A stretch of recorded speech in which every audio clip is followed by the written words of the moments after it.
Hello, everybody. Before we dive into today's episode, I need to do a little PSA/confession. I am not the person you should come to for financial advice or financial savvy advice. Let me just say that. For most of my life, my money strategy has been somewhere between it'll be fine and that's a problem for next month. So, this is an important thing to mention just before we dive into this episode because this whole chat was music to my ears. Let me just say, the kind of conversation that I needed to hear to kind of like kick into gear. Basically, I grew up believing money was there to be spent. And if I'm honest, that's a mindset that I've carried with me well into adulthood. Saving has never felt as exciting as booking the flight, saying yes to the experience, buying myself that thing, or convincing myself that whatever I was purchasing was somehow an investment into my future. But lately, as a now 34-year-old woman, I have definitely become curious about the stories we tell ourselves about money and where they actually come from, and just basically that pattern that I've always been so aware of, ways in which I can improve my relationship with money. Because if money keeps showing up as a source of stress, guilt, avoidance, or anxiety, maybe it's not just about the numbers, but more about our own behavior with it. And that is exactly why I wanted to have this chat with today's guest, Ana Pereira. This conversation goes beyond your classic budgeting and bank accounts, and it's all about diving into the money mindset and how that plays a huge role in that relationship with money. And it ties into self-worth, financial confidence, inherited beliefs, and our relationship with money and how that is a reflection of our relationship with ourselves. So, as mentioned, I learned a lot from this one, and I really hope you do too. Let's dive in. Hi, Anna. Thank you so much for making some time to be on the Dirty 30 Chats podcast today. I'm so grateful to just be having this conversation with you. Yeah, I'm stoked to be here with you and to have these kinds of conversation. I think they are so important. And so I thank you for creating that platform and that time and space for women who are seeking someone like you who's just as curious about the topics that you talk about, who have that. So to be that lighthouse is beautiful. So thank you. I'm excited to be here. Thanks so much. So, for today's chat, we're going to be talking all things money. Money and mindset, very important. We're just briefly chatting about this and just really understanding the concept of financial freedom and how we can achieve that healthy relationship with money. So, in this case, this podcast for women, mostly in their 30s, but there's a bit of a 40s and younger or late 20s involved. A lot of women probably have felt or are feeling maybe that they don't have their finances figured out by now. What are your thoughts around this, and why is this a common thing for women? Such a great question. I would say that money is such a diverse topic, right? So we can talk about money mindset, we can talk about the wealth aspect, the management aspect, but all of those areas, none of us have ever really been taught about money. And the only interactions that we've had with the topic or around the education on the topic has either stemmed from our parents or from what we see in society. So it's really easy for women to feel so overwhelmed by the overwhelming information that is out there, and so many people with so many different opinions on how to manage it, how to invest it, how to, so it's so easy for us to then go, well, I don't know anything about this. This seems completely overwhelming. So it comes back to almost like this isn't something that we're taught about. So of course it's natural. I think it's kind of really natural, and women need to give themselves a bit of a break and give themselves some grace, because how can you move forward in life in an area that is so prevalent in everything that we do the moment we step into the workforce, and make those decisions when we haven't been given a solid foundation on fully understanding it, and understanding it almost from a place of how do I manage it, because that's the step number one, and then how do I relate to it, and then how do I build on from it. So I'm someone that's been really curious about money for a very long time, but I've done it very quietly between myself and my husband. But what I've kind of learned along the way, because I was really curious about really understanding, like, how is it that we've got here? Like, how, especially for women, because for me, obviously, as a woman, I would, sit in rooms with my husband, in meetings with my husband, where it felt like I was just invisible. And I'm like, hi, I'm here too. Like, this is my money. Like, I have a seat at this table too. But I would see the men having a conversation or asking, I would ask the question, but then they would answer my husband. Crazy. And that would infuriate me, right? So much. But I'm like, like, why is it that men seem to have certain answers? And then when I would speak to the women who were talking about money, it was always very much from a place of soul, from a place of like, you just have to feel good and manifestation and abundance. And I was just like, this really needs to kind of be intertwined. We need to enmesh both the heart-centered emotions of money and making good financial intelligent decisions around money that are heart-led and heart-centered, but also having the knowledge of the mechanics of how society is operating with money. Mm-hmm. So what I would say is that, it's absolutely nobody's fault. It's the first thing is just to have that acknowledgement of like, this is not your fault. You're not behind. Mm-hmm. You're not dumb. You're not bad with math. That's always another one. I used to believe personally as well, I'm bad with math, so therefore I'm bad with money. Women really, when I dug into the history of women and money, women really only fully became integrated into the workforce in the late 70s and 80s. I was born in 1982, so that makes me 44 this year, which I've no shame in saying that, but that means that really women have only been ever taught to earn money. They've never been taught to manage, to invest, to protect, to look at money from different angles. Whereas for men, they've kind of been passed that information on generation to generation, whereas women, we're only just figuring it out, and we've entered into that space and time where we're learning about it in a time where it's all changing at the same time. And then we have all the other issues that, we have around our day-to-day lives that we have to also contend with as well. So it's a lot. It's a lot of information to have to take in. And so, women, we're all figuring it out as we go. But I think it's definitely something that women who I've worked with, the moment they start to go, okay, so this is actually not as overwhelming as it seems. Like, it's almost like I felt so ridiculous when I started doing this, because I was like, this is like so simple. This is like basics. And they're like, and so friends would say to me, I'm like, but this is like basics to you, but it's like such a huge step to others. And I'm like, I get that. I so get that now. Mm-hmm. And so it's having that fundamental basics of money, understanding the difference between assets and liabilities, understanding a basic balance sheet. Those are the very minute little starting points that no one got those lessons. And the only reason I got those lessons because I went out seeking them. Yes, I love that. That was actually my next question. Did you personally grow up learning about money, or how did you figure it out? This relationship that you've got with money and the work that you're doing now? For me personally, I'm going to try and make this really quick answer because it can be turn into a really long one. But basically, I always like to say that the seed for me to learn and be curious about money was planted on my second date with my husband. We went on a second date, and I'm the type of person that loves to ask people interesting questions. Mm-hmm. I don't like the mundane questions.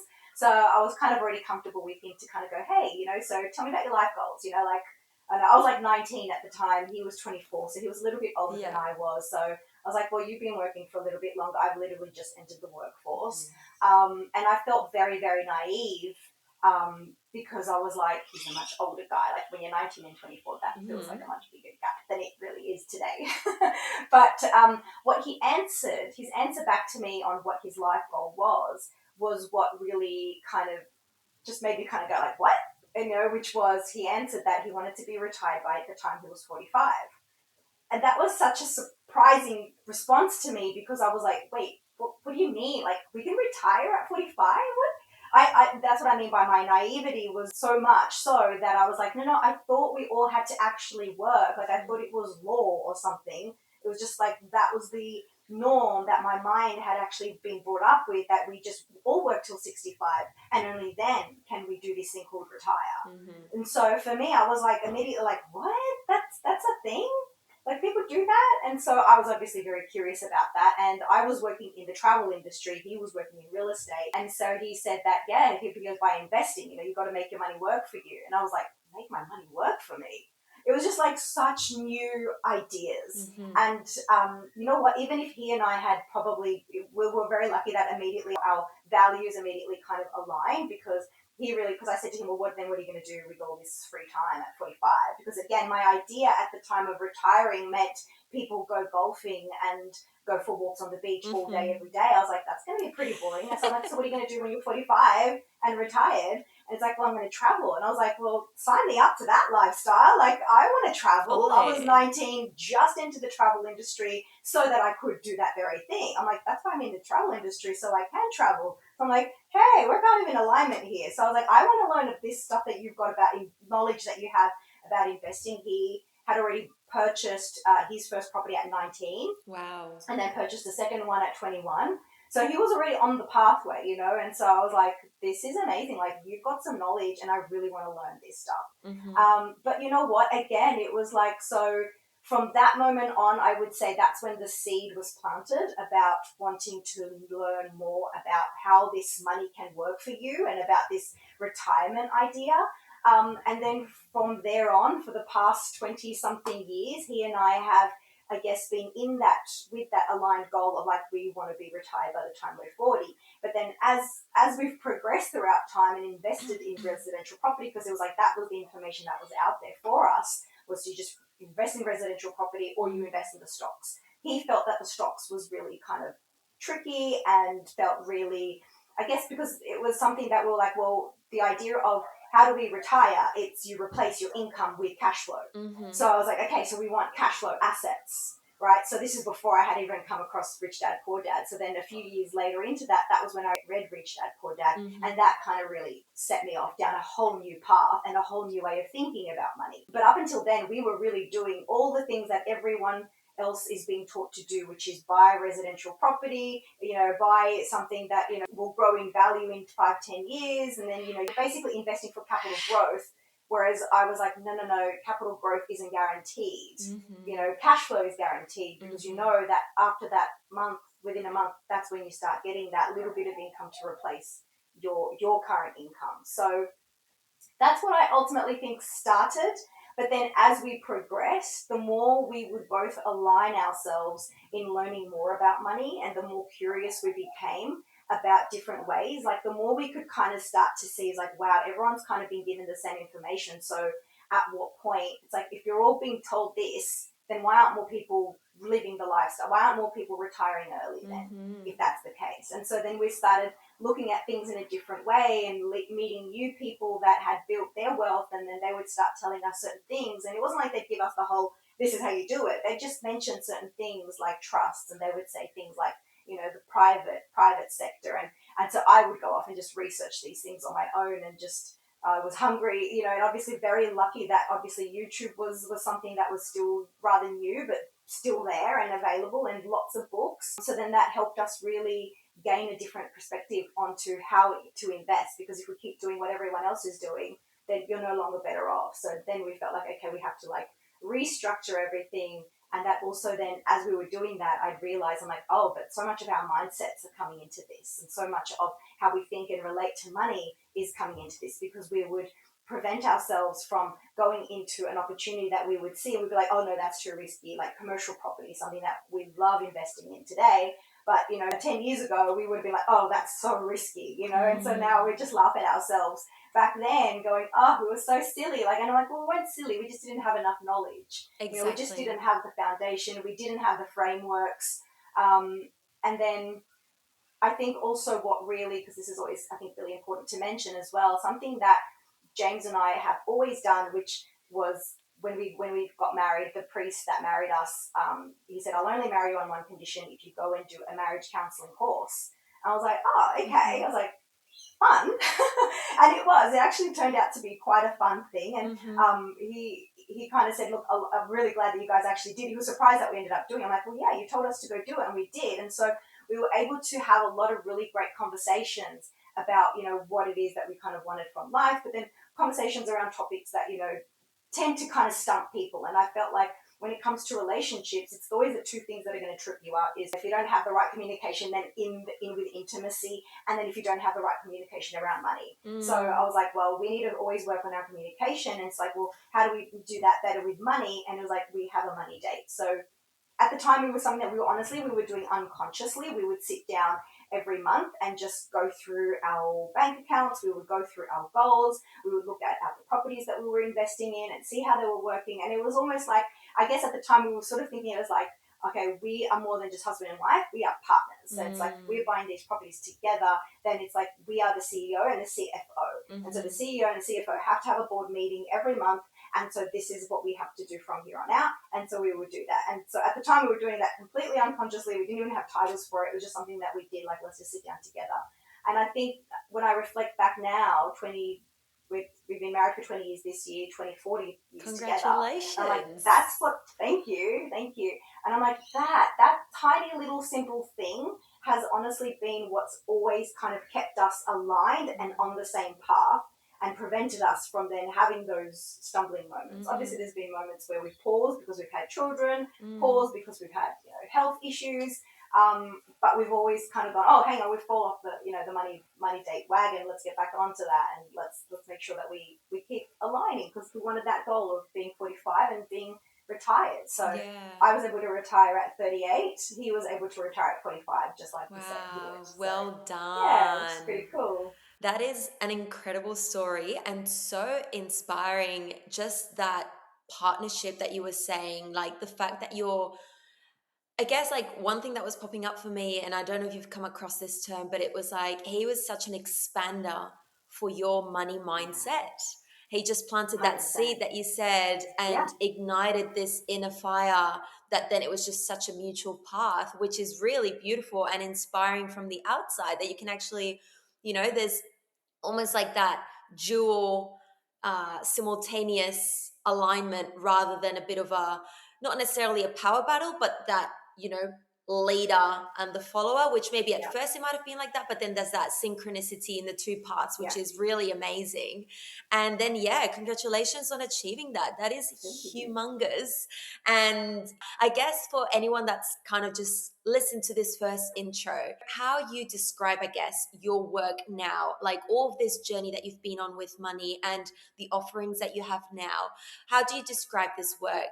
Yeah, so I guess what I kind of do, and look, I struggled for a long time to even put a name to it, because I'm like, I'm not a financial advisor. I actually looked at, because when I went, okay, well, I could teach this to people now, because, the thing is that you get to 38, and when I say retired, like, we need to restructure how we think about retiring. I don't retire to not do anything. I don't retire from work. I retire from a job, so I can create the work that I want to do, because we all want to do something. I think, that's why I think for some people in their 60, when they're 65, they're almost scared to have to retire, because then, like, they've had all these years of doing something, being active, feeling, like they have some kind of purpose. So I think we need to reframe our idea of retirement. It's like, you don't retire from a work, you retire from a job so you can create the work.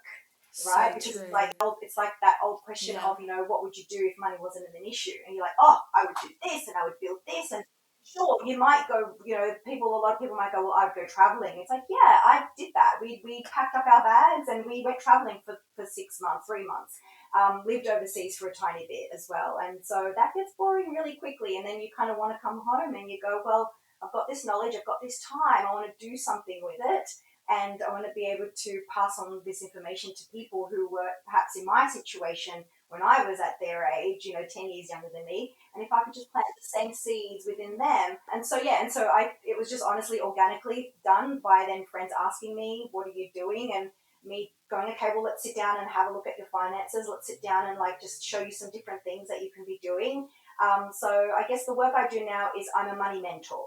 Right, so I don't advise people to buy shares or buy that. I just kind of go, okay, let's first of all look at both. Look at your mindset. I want to know how you think and feel around money. I want to understand, what are the things that you believe are holding you back, because they're all just beliefs. But then I also want to look at your systems. And again, to a lot of people, they've been taught how to budget. And a budget for them for me, that was like death, being told to be on a budget. It's like being told to go on a diet. It feels so restrictive. Literally. It feels something that I have to do for like 8 weeks, and then I can just go back to my old spending habits. So I Mm-hmm. immediately was like, this is, again, I'm not someone that's going to, tell you to just save as well, because saving is, as Robert Kiyosaki has taught me, saving is for losers. And he doesn't mean that from a sense of he's trying to be disrespectful. He means it from a place that when you save your money, inflation is slowly killing your money. So you're losing money. So that's why saving is for losers. Whereas then, you had the Dave Ramseys of the world, who are all about the budget, who are all about, the saving and the paying off the mortgage, and it's like a mortgage is actually Latin. The word mortgage is Latin for death pledge. It's death Oh, pledge. So wow. again, rethinking about these things. We have to understand where these ideas come from. And we've just been taught to believe certain things, like taxes, for example. Taxes are voluntary. Mm. Taxes, I know that that's going to completely stump a lot of people, but taxes are voluntary. That when they say things like, what was it? There's that lady in America who came out and wore the dress saying tax the rich. You can't tax the rich because the rich don't own anything. When I say that, I mean they don't own anything in their name, whereas the general public have been taught to buy a house because that's your dream and you put your house in your name. That's the worst thing you could possibly do, right? Mm. If you really want to build wealth, you can't own anything. You have to control the asset, not own the asset, which I know sounds a little bit Mm. contradictory, but when you control the asset, you're the beneficiary of the asset, meaning that anything that the asset produces in terms of cash flow, in terms of growth, then you're the one who benefits from that. That's what you want, because then you're protected. You're in this Mm-hmm. tiny little cocoon where you're protected, and the asset is also protected from future generations, from wrongful lawsuits, all those sorts of things. Yeah, so that's what we do as a money mentor. I just simply help people make sense of their money. Is the best and simplest way I can kind of say, is that I help them make sense of their goals, because again, a lot of people think that they have a financial goal, and then when we dig deeper into it, and I'm like, well, okay, so let's say that your goal is to simply just buy your first home. And what I would do is actually go, well, let me show you the path that will keep you on that one goal. Well, let me show you a different way around that. You'll still get there, but you need to sort of change your mindset around achieving that goal now, because that's going to, you know what I mean? Because that's the thing, is that people want to get into the house, but then they're stuck in that house forever because they Mm-hmm. want their forever home. So, yeah, I guess I show people a different perspective about money because I think differently about money. And so, in my thinking differently about money, I'm constantly even questioning my own thoughts around money as well. So I'm constantly evolving my belief, and it's constantly changing, and it's going from a macro perspective to a micro perspective, which I know can sometimes seem a bit confusing, but it's just things that you kind of do as you gain more awareness. And that's when I want to lead us into that topic about money mindset, because it simply all started. If anyone that's listening to me going, whoa, she sounds like she knows so much. I don't. I just have a really clear awareness of myself and a clear awareness of how I relate to money. Mm-hmm. That is as simple as it gets. And that's as simple as it needs to be, right? And having that self awareness is ultimately what just allows me to move forward faster when I get stumped with stuff.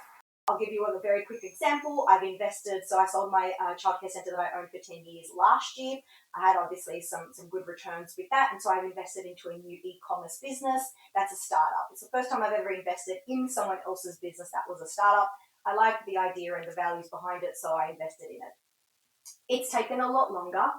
The more I have gotten to know about this startup, the more I'm like, probably made a wrong choice here, right? Because everything that was told to me in the beginning, I'm seeing a lot of red flags or a lot of yellow flags. I'm not going to call them red flags because, again, I don't want to put the energy into that yet, because I'm like, if this is a process, this is kind of like I've made the choice. So this is how I'm thinking about my money, right? I'm like, I've invested this money. A lot of people would be immediately in that kind of scarcity of like, oh, my money's all lost. This guy's a scam artist. Like, they've gone down that path of like, this is a scam. What have I done? Blah, blah, blah. Shame myself.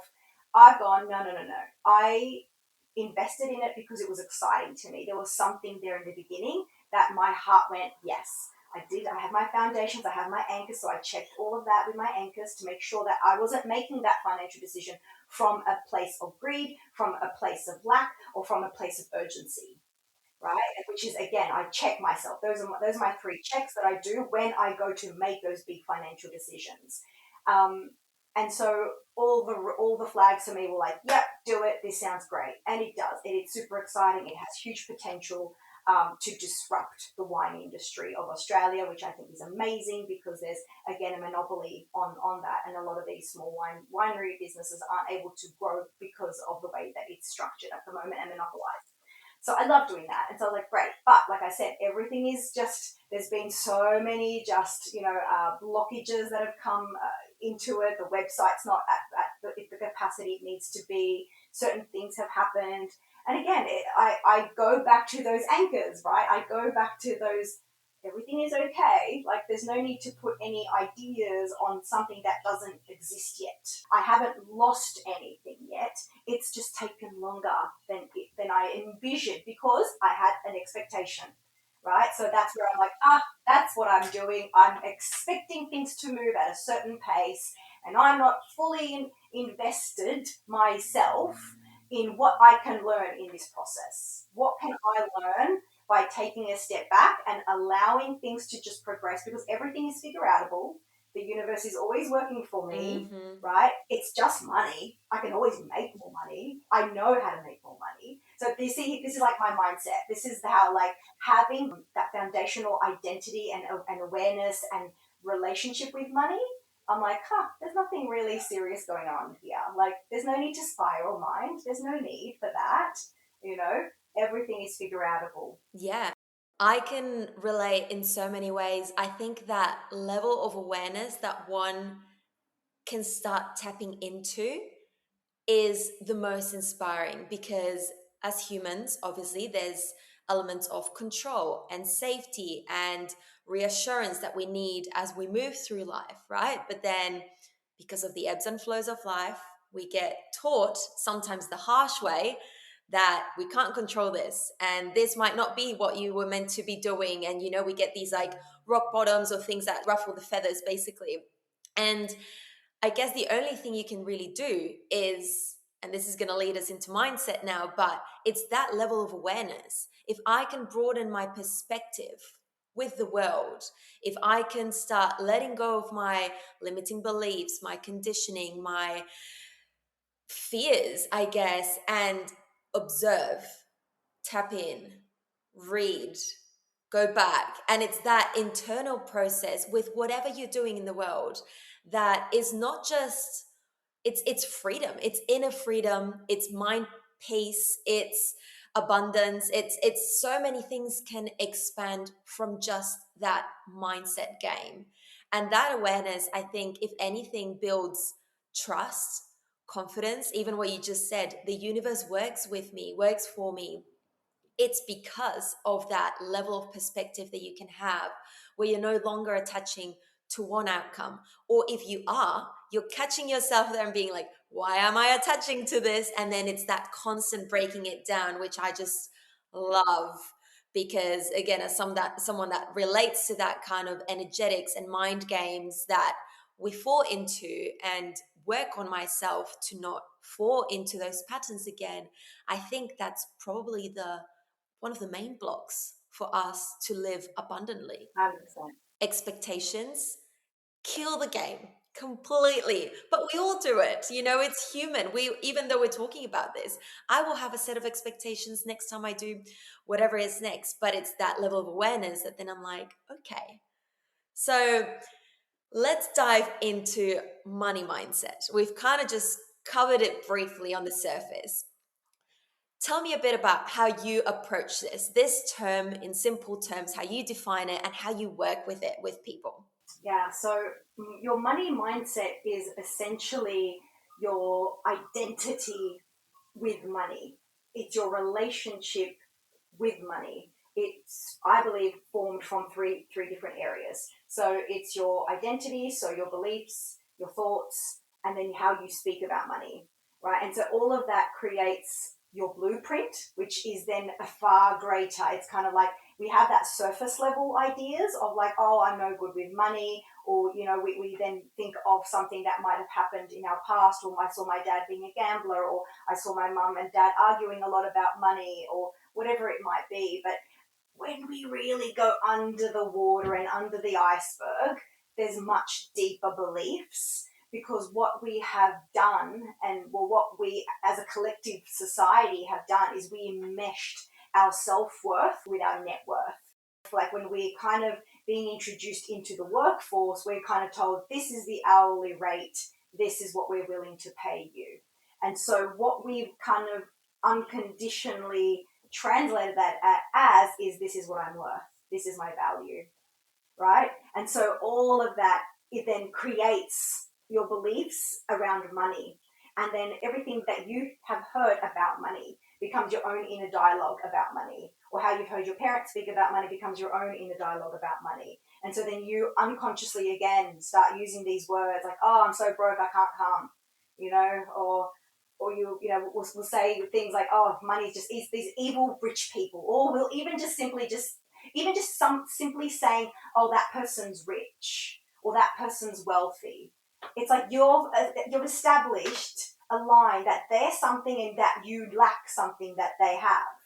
Like even that in itself, just going that someone else is rich, it's like, well, what's the opposite of that then for you? And so unconsciously you're giving yourself all of these reinforced beliefs that you don't have it, that you are lacking something. And so that is essentially what is establishing or what is creating your money mindset.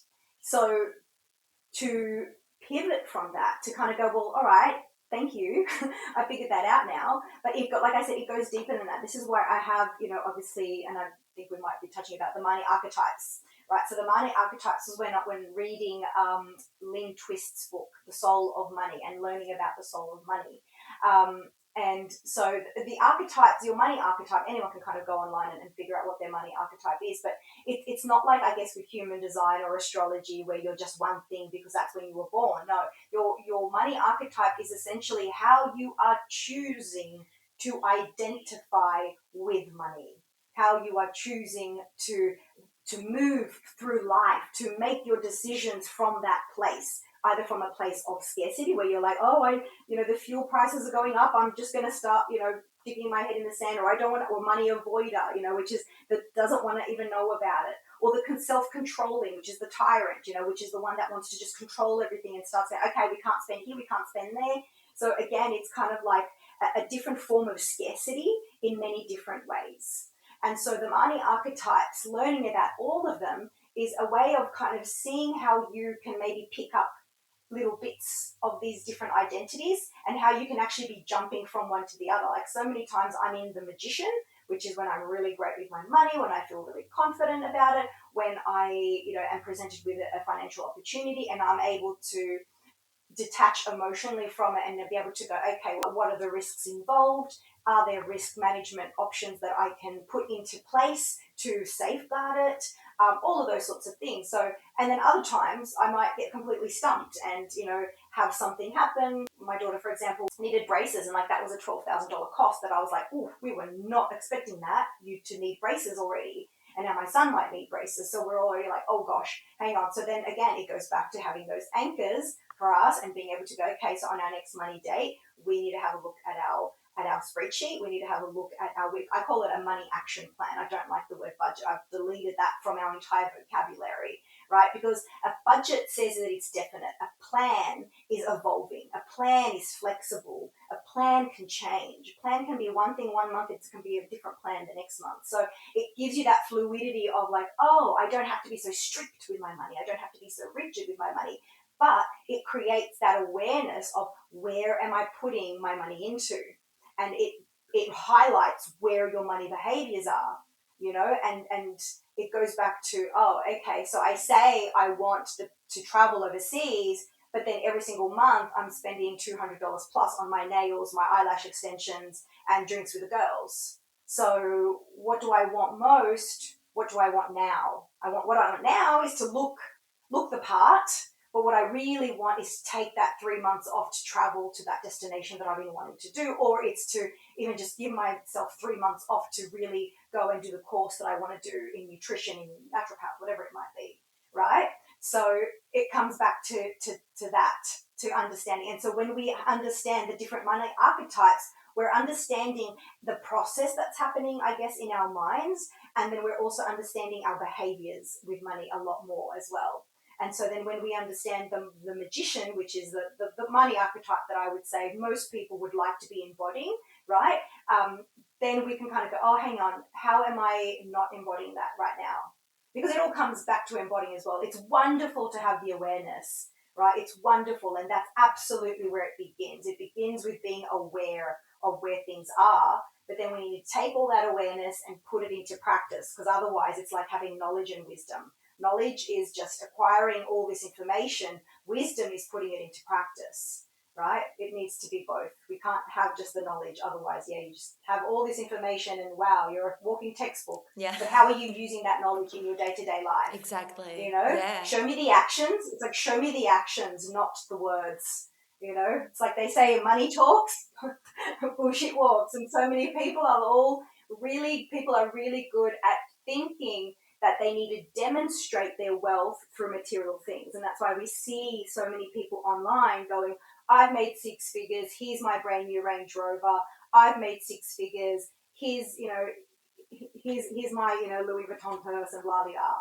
So we've kind of like established this way of showing our wealth and almost having that to reflect. And some people can do it from a place of I need to show others that I'm successful, and then others it's kind of like it validates me when I have this materialistic thing, right? So it's like it's some kind of validation for them to kind of know, no, no, I am successful, I did the thing, I'm different to the other people. It's like they need to validate themselves by having the thing. Yeah, and it's even, if you've ever read the autobiography of like a famous person, like all these people that have been so successful, but then happiness wasn't there for them, right? And you're like, how?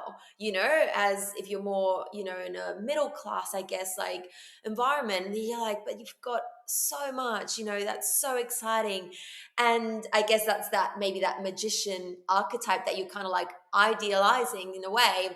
But then I guess it's that coming back to that authenticity, I guess, within, and really understanding what that freedom, what that level of wealth really means instead of the validation that you're going to get from it. What would you say, I guess, personally, or maybe that you find yourself finding meaning in that freedom, that financial freedom? Because again, there's so much fluff on the online space, especially with what that financial freedom means, and people selling the idea of retiring at X amount like age, which is great if you can achieve it. But I think the idea of marketing that sometimes can be a bit of a bit of a washing machine there, that things get a bit muddled. But I guess from a more authentic side and talking to you now, what does that level of that financial freedom mean to you, or the way that you help women achieve that? Yeah. So again, it's even in those words, right? Because again, like you said, online there is just so much fluff and so much trigger words. Because the idea of even saying to someone you want financial freedom, right? I kind of break up those two words. And it's like to tell someone you want freedom is then acknowledging they don't have freedom. And it's like, well, hang on, we always have freedom. Like that is one thing, we have freedom. You're choosing to believe you don't have freedom. So I felt like I had to scrap that word the same way as budget. I had to put those words aside. And I'm like, I don't want financial freedom because I already have freedom and I already have some form of financial reality, right? Because I'm able to work or I have an income or I have a job. So I have freedom and I have financial freedom because I make money. What I really, really want is financial independence, right? Because for the people, I believe that and again, each to their own, but it's like this is just my awareness in trying to break down these paradigms that people have created. It's like if you can have financial freedom because you've created multitude of investments, but do you have freedom from the bank? Are you still answering to a bank? If you don't continue to create the cash flow to pay the bank, how are you financially free? Financial independence to me means I'm completely working towards being independent of anything that requires me to depend on it system wise, right? So I want and strive to be financial. The first step was just to be financially independent from a job, right? So there's a difference between having a job and having work. We want work. We don't want a job. The job is the 9 to 5. The job is the thing that you're being told you have to do because you need to pay the rent and put food on the table, right? So you're choosing to believe that you have to have a job. No, scrap that. You need work. You need to have some form of work that ultimately fills you up, but also validates your time, your energy, and the knowledge that you have and the skills that you have. So the more you increase your value, the more you're going to start to receive because you're becoming valuable to more people in whatever capacity or the work that you've wanted to create, right? So it's the same. It's the difference why there are nutritionists out there that have really not made a huge, step that they wanted to, and then you have one nutritionist who's been out there, she's created her own products, who's or even wellness. Like we all know those people who've been super successful in the way that we idolize someone as being successful by having a lot of followers or having being able to build a lot of different streams of income, and yet they're both doing the same work, or they're providing the same service or the same product. Even back to that individual and what those beliefs are Mm-hmm. around money, around themselves, around their self-worth, not their net worth, because they keep enmeshing the idea that, oh, but or there's that person that's like, oh, but I shouldn't be paid for that. It's like, well, why not? Why shouldn't you be paid for the value that you provide? If I'm able to solve a a financial mental struggle that you have been going, oh, I really want to figure out this, but I can't see a pathway. It's like, I'll show you the pathway. It's like, what wouldn't you pay for that? It's the same as when we go to a doctor and he says, well, we'll help you be able to take this thing out of your body because it's no longer healthy in your body. We're like, sure, we'll pay whatever it needs to be paid. If someone's going to take away the stress and the angst that I feel over something, whether it's health wise, whether it's money wise, absolutely sign me Mm-hmm. up for their course. Fully. Yes, I'll pay 500 for their one-on-one hour, but ultimately I want to be able to see the value, right? I want to be able to make sure that I am getting something in return. So that's where I know it's difficult sometimes because, and so for me, honestly, the answer to that, if someone's going, well, what do you then suggest, is there are thousands of free information out there right now, right? Be discerning and just go, well, this doesn't resonate with me. And I think the reason why people feel overwhelmed is to start with this, is to start with your values. What do I want my money to do for me? Step one, right? If I had all the money in the world right now, if I had all the money to replace my income, what would I actually be doing? After I've traveled, after I've bought the things that I've been denying myself, then what?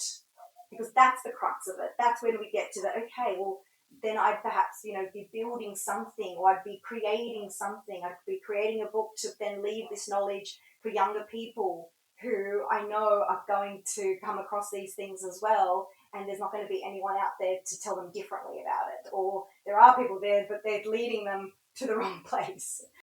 Yeah, absolutely.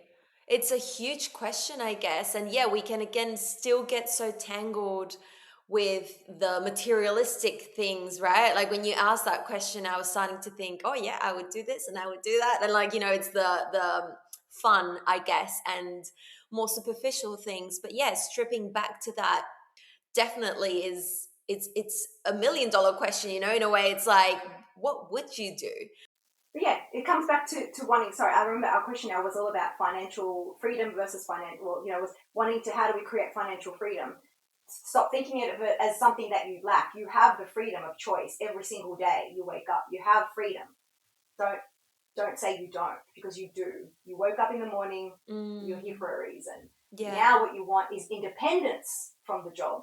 You want independence from living in the circumstances that you live in. You want independence from the bank who you have to pay a mortgage. You want independence perhaps even from from a landlord who you have to pay rent to. So how do we build those systems? Focus more on that than you do on creating this freedom, because then freedom seems like this elusive thing that, it's like a fairy tale thing that we imagine, like, oh, if we only had, it's like, you are free every single day. You are free. And I guess we are attaching meanings to that, like that person that became a multimillionaire at X age and retired, we conceive that as freedom. But then it's what you're saying. You can be, and a bit of what we were talking before, you could be renting, not traveling to Europe every year, wearing cotton on clothes, shopping at Woolies, I don't know, I'm making it up, just mundane everyday things, and be financially independent and have that sense of freedom because it's aligning completely with you, and you're having that level of wealth that lets you live life in your own terms with time, quality time, purpose, the work that you're passionate about. And so that, I guess, is that level of independence that I guess innately we're all seeking, but it's getting a bit buried under the mud with the things we're being told that it's how it should look like. Ultimately, like what the first idea we were sold is that, hey, you can trade your time for money, Yeah, right? And then we started trading our time for money, and then we quickly realized, now I got no time. I've got the money, but I got no time, right? So now, who came up with this idea? And so now we're all trying to buy back our time. yeah, So that's why I'm like, stop thinking of it as a job. You want to quit your job because you want to create work, right? You fully. don't just want to go, like, you can still go to Europe. You can still do all that if you have a really good financial management system, right? That's very much possible and doable. People just sometimes aren't willing to give up what they want most for what they want now. They have to really analyze, well, what's more important to me, and how can I still continue to live a fulfilled life, but perhaps sacrifice, I see sometimes when I talk about this, people have come and said, well, but then Anna, isn't that lack? And I would say, again, when I've done this work and how I relate to money, I have this huge respect for my money, right? It's kind of like my money wants and needs to serve me, right? It wants to serve me. It doesn't want to be sitting in my account doing nothing. But then it's also then my responsibility to ensure that it's working for me in a way, and whether that's through whatever things I put in my cart, whatever I invest in, it wants to work for me. So it always goes back to, am I investing my money? Am I spending my money in a way that is aligned back with those values? Because if what we all say we value our health, we value our time, we value our families, but then we're really not making financial decisions that are in alignment with those things that we say we really value. So it's like, hang on, you're saying you want this, and it's because of the noise. I 100% understand why people So do that, true. because I've done that too. Like, marketing is insane at, I've done a huge deep dive into like consumer behavior, and it's really there to entrap our brains into putting things into our cart that we would never otherwise have done beforehand. With the incentives that they create, with the advertising and the 50% off, and you feel like it's creating this, like, And even how quick the checkout process is. It's just you click and it's there. It's being delivered. oh, absolutely. Yeah, And then the irony is that we want to learn those skills for ourselves to be able to entice other people to buy our things. So fully. we're not realizing that we're also falling for it at the same time. 100%. Very interesting, I guess, like psychological social experiment going on that if you go down that rabbit hole, you're like, ah. I've got one last question for you. And I guess we've touched on a lot of things, and obviously everyone's level of income and resources is very different. I have come across this term or this expression several times recently, and I actually really love it. And it's that a man is not a financial plan. And so, because of, I guess I'm bringing the reins in back to myself, and I know that many women in my community can relate, whether they're single mums, single, not a mum, or yeah, mostly like not depending on a partner in their 30s. What could be some simple steps that we can start bringing in as solo incomes, I guess, as women, that can start building towards that level of independence? Absolutely. So the first thing, I've already kind of said a lot of these things already, but number one is just start from this day forward. If you're listening to this, first thing I want to do is grab your phone and go to your calendar, pick a date. That is from now on your money date.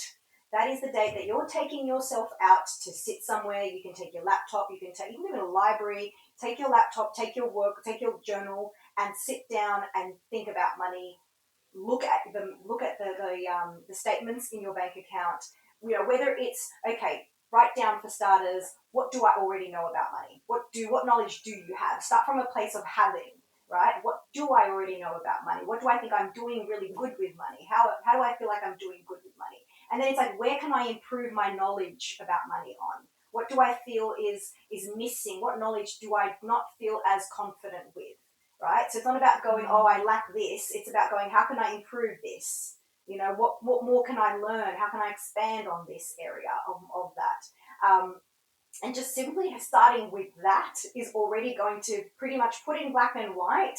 Okay, now I know where my framework needs to be. Now I know the areas that I can go out and start to investigate, right? And then from there, it's about going, okay, well, now I know that, right? And I'm sure that for a lot of people, money management is going to be one of those areas because they're like, oh, I hate looking at these accounts. No, I want you to go, I'm so excited to look at these accounts because I have money.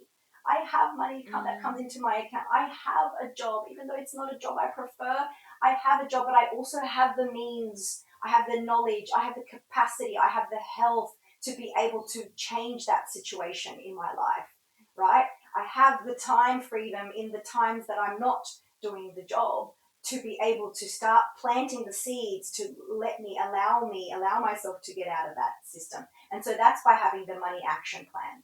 So the money action plan is a simple 3-step guide. It's a free download. Basically, the money action plan is, first of all, knowing where is my money going. So looking at your accounts, even if you just go, it all feels overwhelming to me. And I always just say, okay, let's just focus on doing first 3 months. So every week, just for the first couple of months, we're going to look at our money for the first every week for 1 hour. That's it. After that time, the hour's up, time's up, pen's down.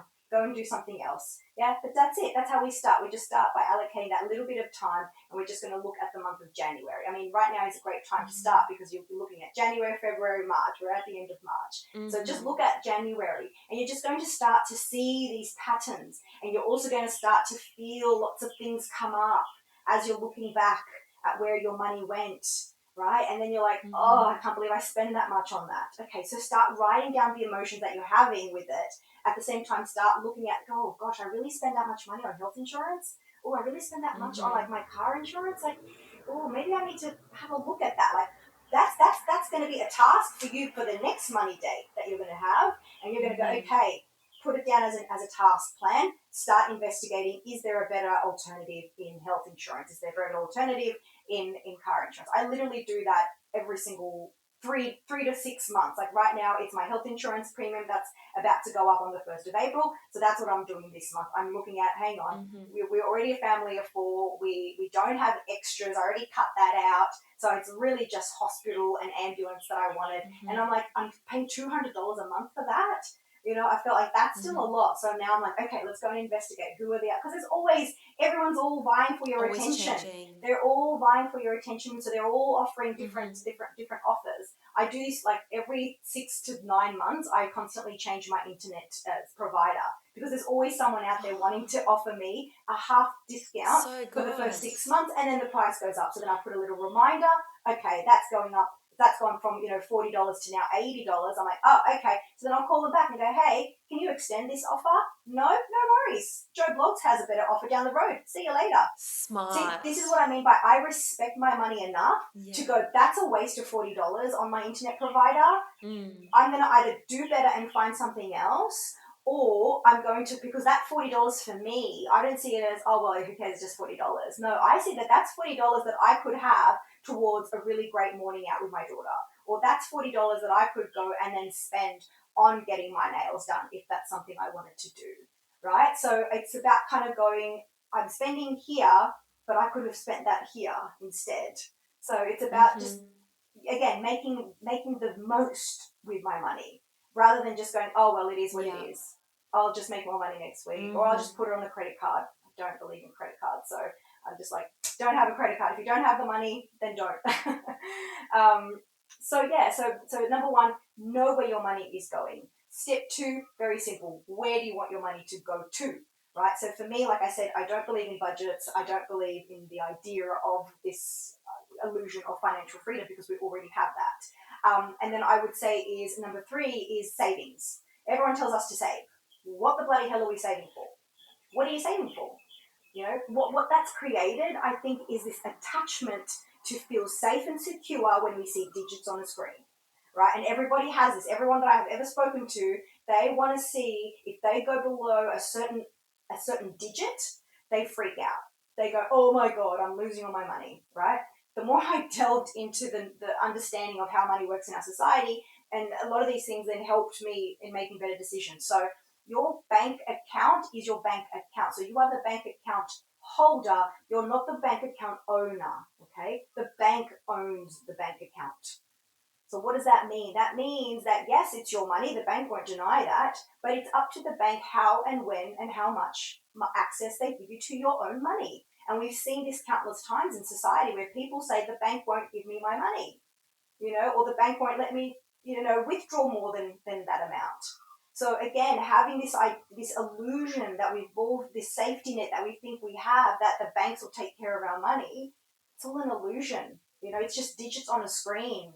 I don't feel any more safer knowing, if anything, it's when I have too much money in the banks that I feel like, oh, no, I need to go do something with it. That needs to go work somewhere else because it's just sitting there collecting dust. Nuh-uh, that's not working for me.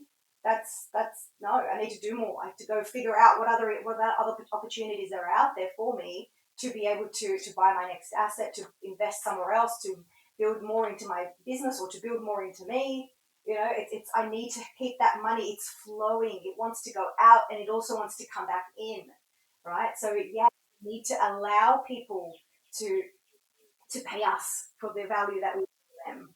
Yeah, stop putting so many free. I love being able to offer people these, and this is how I give my time. That's my greatest resource is by doing podcasts like this and offering all the information that I have in this small container of a 1 hour. And I know because I trust that there is going to be the reciprocity is going to come from someone out there watching this, listening to it, and going, I want to work with that girl. I know she can help me, even if it's just for a 1 hour session with her. I will invest in myself by investing in her, and I know she'll be able to help me in guiding me with a path to do something that you Mm-hmm. want to achieve. Mm-hmm. So, knowing where you want your money to go is step number two. Instead of looking at a savings, I like to sell the idea of an emergency fund. Okay, so everyone should have an emergency fund. Your savings can be, okay, I'm saving for this particular asset or I'm saving for this particular financial goal, but establish what that is and know the exact amount that you need to have for it so that you're just not saving for the sake of saving. Your emergency fund, in my view, which again people always go, how much should I have in my emergency fund? That to me would look like a 3 to 6 months worth of my essential living costs. If 6 months feels like a lot, then start with just 3 months. Save up 3 months of your essential living costs. So that's obviously going to be your rent, your mortgage, your water, electricity, your car. Shorten that list as much as possible so that then you can have that and then you put that into a high yield savings account. So that's the savings that you have. But let's call it an emergency fund instead of savings, right? Let's change the definition that we're giving these words because an emergency fund feels like, oh, if something doesn't go exactly as I planned, if there's an unforeseeable event, I've got my rent covered for the next 3 months. I've Backup. got backups. Yeah. Mm-hmm. So rather than just feeling like, oh, Yeah. and so then this way it's kind of like you have different buckets or different things for different areas of your life. Mm-hmm. And then number three of the money action plan is the simplest, but sometimes the hardest. It's just simply executing. It's being able to track it, which is why I always start with the idea of having a money date. Because if you're the same way you commit to going to the gym, or the same way you commit to journaling, the same way you commit to whatever routines that you do that light you up, if you commit the same, a little bit of that half an hour, 40 minutes of your time once a week, once a month, to looking at your finances, to sitting with money, to learning about something that you're like, I wish I knew more about X or Z. Go and do that. Yeah. That's it. 3 steps. Oh, I'm so inspired to do all of that. I'm buzzing. So good. Now, the very last, very brief question. If someone wanted to start getting a bit more literate in finances, I guess, as a woman, is there, aside from like all the online resources, is there a book that you could be like, this one actually just shifted everything for me? Is there anything that you were like, I really remember this Yes. book like being the thing?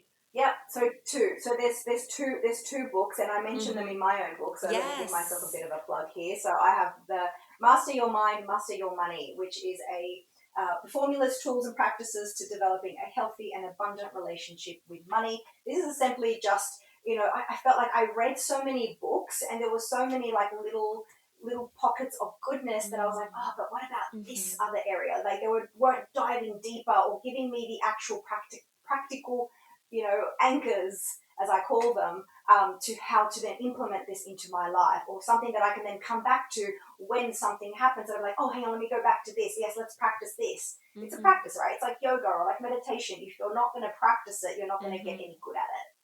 Anything you practice, Yeah. you get good at, as they say. But yes, the two books, one on financial literacy and just simply understanding money in a different way, which was, of course, the Rich Dad, Poor Dad book by Robert Kiyosaki.